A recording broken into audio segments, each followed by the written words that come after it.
Hey, Programming 11, we're going to talk about making the one-player mode. I've kind of broken it in my own program right now just to give you the teaching of it. But when we start the game, we can press one-player mode, and the paddle will be controlled by an AI. Right now, not a lot of controlling going on. But we'll add in some simple examples, and then I'll give you some ideas about how you can improve it. So here is basically what's going on.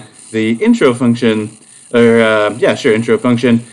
The difference between these two modes isn't an entire different mode. Like, both of these are mode game.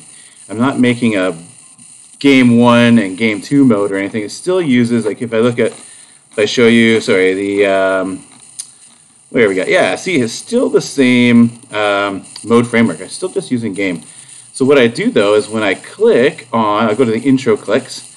When I click on one player versus two player, in addition to setting the mode to game, I'm also setting an AI Boolean variable. It's just a Boolean variable. This is what I mean by Boolean. So a Boolean variable, again, is just like our keyboard variables. Our keyboard variables, they can either be true or false. Only two possibilities.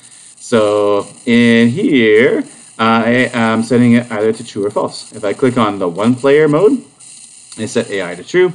And if I click on the two-player mode, I set AI to false. So now, to make that variable mean something, then in the game function, here's the game function. This is where I have my paddle movement, right? So this is the left paddle. That's always controlled with the W key and S key. So that's just straight up the way we do it. But for the right paddle, I have a larger sort of if-else statement. So I can say if AI is false, in other words, we did two-player mode, then we are doing the keyboard movement.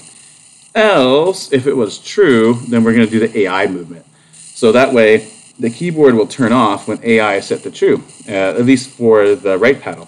It won't turn off for the left paddle ever. So that way, we can make a pretty sweet little AI. So now, what does the AI even mean? Like, it's not really a true AI. It's just going to be some if statements that will make decisions. Here's a really boring example. I will say, I'm not even an if statement, I'll just do some math. This is going to be an impossible to beat AI. Watch this. I'll just set, what's it called? Right Y to ball Y. I'm just going to assign ball Y's value. We're just going to copy it to right Y. And watch what happens. We'll start one player mode. And look, I can't control that paddle with the keys. It's doing it itself. Do you see what it's doing? It's just copying. It's just copying the Y coordinate. It looks like it's like thinking, like, oh, I'm going to go up, I'm going to go down. But it's just copying exactly. It's just keeping that line the same. And it's unbeatable. You could never beat. No matter how fast you make this ball go up and down, it will, just magically keep on going there. So that's unbeatable and kind of boring, too. So although this is a strong opponent, it's not an interesting opponent. So what are we going to do instead? So I'm just going to write some stuff here to give you some ideas. So instead, let's see. Instead, what I'd like to do is make it beatable. And a good place to start, and you don't have to do it this way, by the way, but here's a good place to start. And to put this comment in, the star / star comment. So everything in between these two things will be a comment. So I can just type comments freely.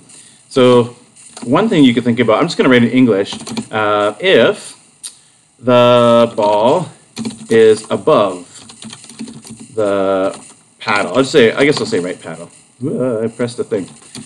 If it's above the right paddle, then I want to move up. And if the ball is below the right paddle, move the right paddle down.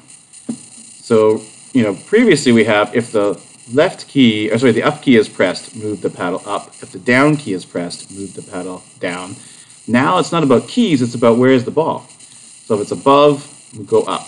If it's below, go down. So how do you know if the ball is above or below the paddle? Look at the Y coordinates, compare them.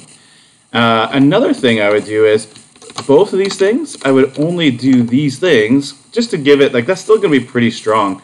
I guess you could adjust the speed, but to give it